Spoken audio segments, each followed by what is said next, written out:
आज के market expert भी जुड़ गए हैं हमारे साथ। आईएफएल सिक्योरिटीज़ के गिरीश सोडानी जुड़ गए हैं। गिरीश, आफ्टरनून, स्वागत है आपका कॉर्पोरेट कनेक्शन में। और बाज़ार की चाल में रफ्तार जो है वो बरकरार है और क्लियरली यहाँ पर बैंकिंग्स जो हैं वो लीड करते हुए दिखाई दे रहे हैं। आपके लिए आपके मुताबिक कौन से ऐसे नए लेवल्स होंगे जहाँ पर आपको लगता है कि बाज़ार का अब टिकना बहुत ज़रूरी है? एक बुलिश अंडरटोन काफ़ी ठोस रूप में सामने आती हुई दिखाई दे रही है।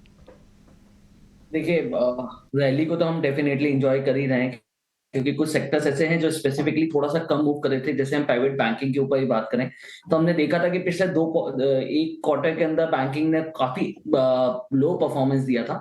बट ये बैंकिंग सेक्टर अब थोड़ा-सा अच्छा मूव कर रहा है, तो कहीं पे भी हम बैंकिंग को लेकर ही बुलिश हैं।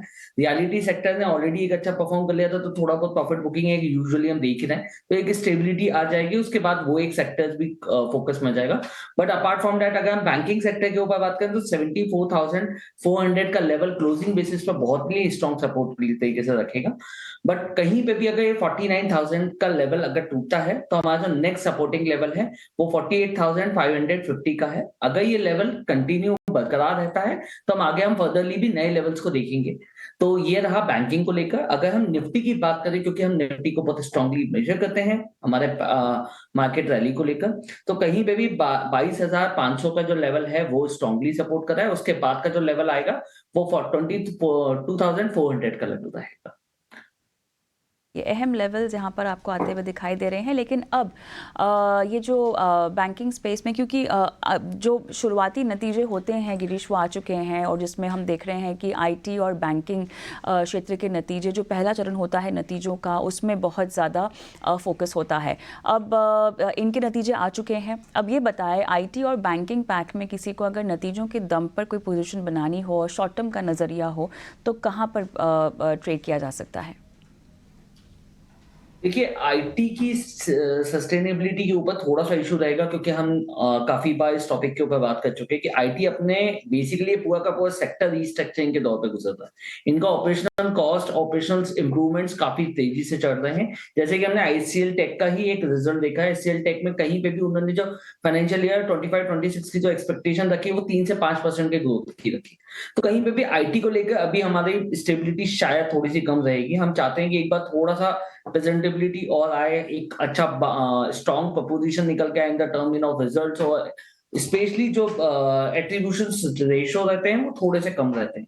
उस वजह से हमको ऐसा लगता है कि आईटी के ऊपर इमीडिएटली नहीं, बट हाँ, बैंकिंग के ऊपर डेफिनेटली रख सकते हैं। बैंकिंग में जैसे अभी आईसीआईसीआई का ही नंबर्स आए हैं, एंड हम आईसीआईसीआई को लेके काफी बुलिश भी हैं पहले से भी। हम आगे भी कंटिन्यूटी में देख रहे हैं कि आईसीआईसीआई बैंक को लेकर अगर आप शॉर्ट टर्म का नजरिया है, या तीन, अगर 1 से 3 महीने का भी नजरिया है, तो हम आईसीआईसीआई बैंक को लेकर बुलिश हैं। ऑलराइट, आईसीआईसीआई बैंक का अगर आपका 3 महीने तक का नज़रिया है, तो फिलहाल गिरीश के रेडार पर ये काउंटर जहां पर कमाई का मौका है। ही नंबर्स आए हैं, बताइए आप कितना इम्प्रेस्ड हैं और क्या कोई करंट लेवल्स पर रणनीति बनाई जा सकती है, और अगर बनाई जा सकती है तो किस नज़रिए के साथ? देखिए, श्रीराम फाइनेंस एक लार्जेस्ट एनबीएफसीज के ऊपर हम बात कर रहे हैं। ऑलरेडी एक अच्छी रीच है, बिकॉज टायर 2 और टायर 3 सिटीज दोनों के ऊपर बहुत अच्छे तरीके से काम करते हैं। एंड मैनेजमेंट ऑलरेडी बुलिश है अपने ब्रांचेस को लेकर भी, कि वो अपना रीच ऑब्वियसली बढ़ाएगा, क्योंकि ये एनबीएफसी का बिजनेस ही सिर्फ रीच के बेसिस पे चलता है।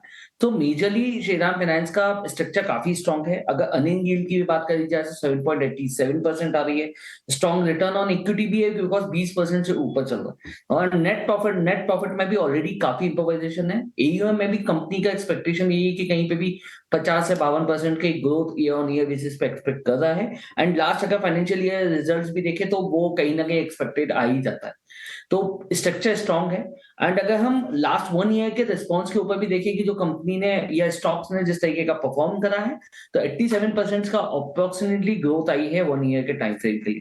तो स्ट्रांगली चार्ट है, बट स्ट्रक्चर एकदम क्लियर रखना पड़ेगा, क्योंकि अगर आपका व्यू 1 से 2 साल का है, तो डेफिनेटली एक बहुत स्ट्रांग फंडामेंटल कंपनी है जिसके ऊपर आप इन्वेस्ट कर सकते हैं। बट यहाँ पे कहीं पे भी जो स्ट्रक्चर है वो ऐसा ही रहेगा कि 2400 के एक रेंज रखें बाइंग करने के लिए। एंड कहीं पे भी ये 3000-3200 का लेवल देख सकते हैं हम 1 से 2 साल के टाइम फ्रेम के, तो उसी के हिसाब से ही इन्वेस्ट करें। कि लंबा रखना होगा, ये सलाह दी जा रही है।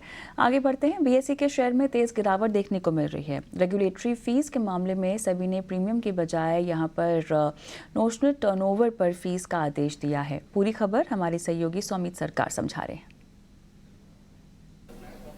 अभी जो सेबी का आदेश आया जहां पे वो कह रहे हैं कि जो चार्जेस है वो नोशनल टर्नओवर पे देना पड़ेगा और प्रीमियम पे नहीं, जो कि अब तक एक्सचेंज करते आ रहा है, उसके वजह से एक फाइनेंशियल्स पे इम्पैक्ट देखने मिलेगा। बट अभी याद रखिएगा ये जो चार्जेस है ये रेट्रोस्पेक्टिव से लागू होंगे, मतलब 2007 से लेके अब तक के चार्जेस भी बीएसई को पे करना होगा। अभी चार्जेस के अलावा उन्हें 15% पर एनम का इंटरेस्ट भी पे करना होगा पास ड्यूज पे। इसी कारण बीएसई ने ये नोटिस निकाला था जहाँ पे वो कह रहे हैं कि FY24 का जो इंक्रीमेंटल इम्पैक्ट होगा चार्जेस का वो करीब 96 करोड़ के आसपास हो सकता है। बट जो पास्ट के चार्जेस है उसका इम्पैक्ट 69 करोड़ होगा और ये 69 करोड़ में से लगभग 30 करोड़ का जो अमाउंट है वो इंटरेस्ट चार्जेस ही होंगे बीएसई के बुक्स में। तो ये जो एडिशनल अभी चार्जेस आएंगे कंपनी के बुक्स में, ये शायद कंपनी Q4 के अकाउंट्स में एडजस्ट कर सके, तो Q4 के प्रॉफिटेबिलिटी पे इसका एक हिट देखने मिल सकता है। और आगे चल के अगर आप देखेंगे तो ब्रोकरेजेस का मानना ऐसा है कि एडिशनल चार्जेस के कारण करीब 15 to 18% का एक नेगेटिव इम्पैक्ट कंपनी के प्रॉफिटेबिलिटी पे आ सकता है।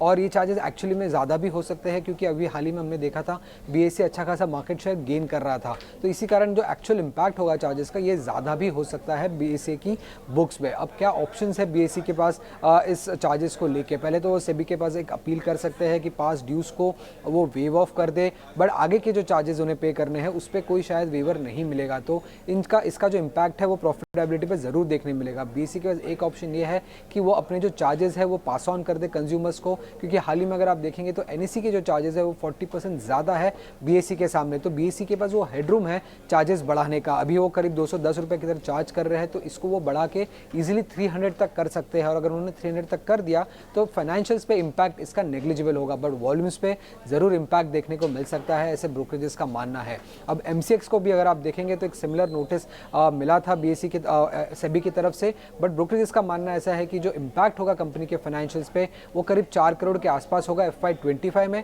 और वो जस्ट 1% है अगर आप देखेंगे तो कंपनी के FY25 प्रॉफिट के सामने। तो एमसीएक्स के फाइनेंशियल्स पे ज़्यादा इम्पैक्ट नहीं देखने मिलेगा, बट बीएसई के फाइनेंशियल्स पे कभी 15 to 18% का इम्पैक्ट आने की एक्सपेक्टेशंस है। शुक्रिया सौमित पूरी समझाइश के लिए। और गिरीश, आपकी क्या राय स्टॉक मूवमेंट पर? देखिए, ऑलरेडी शेयर ने एक बहुत स्ट्रांगली रिटर्न दिया है पिछले 1 साल के अंदर। हम 450 से 500 रुपए के रेंज को लेकर ऑलमोस्ट हम 2400-2500 इनफैक्ट 3000 तक का रिटर्न हम दे चुके हैं, तो कहीं पे भी स्टॉक कंसोलिडेटेड हुआ है।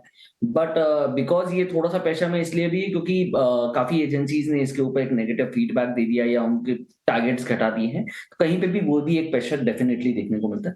बट 1 या 2 महीने कंसोलिडेशन हो सकता है, बट कहीं पे भी अगर ये 2400-2300 के रेंज में मिलता है तो लॉन्ग टर्म व्यू में जो भी इन्वेस्टर है वो डेफिनेटली इसके ऊपर बेट कर सकते हैं, क्योंकि ये एक सस्टेन प्रोसेस है। चीजों को अभी तक उसने ऑलरेडी अप्लाई करा हुआ है एक्सचेंज के पास में। कहीं पे भी हो सकता है कि कुछ रिजोल्यूशन अगर आता है तो कहीं यहाँ से एक लेवल वापस हम देख सकते हैं कि 2400-2500 के रेंज से वापस 3000 का एक रेंज दिखाई दे जाएगा। राइट, शुक्रिया। इसी के साथ गिरीश आपने समय निकाला और दर्शकों का मार्गदर्शन किया, उन्हें सलाह दी।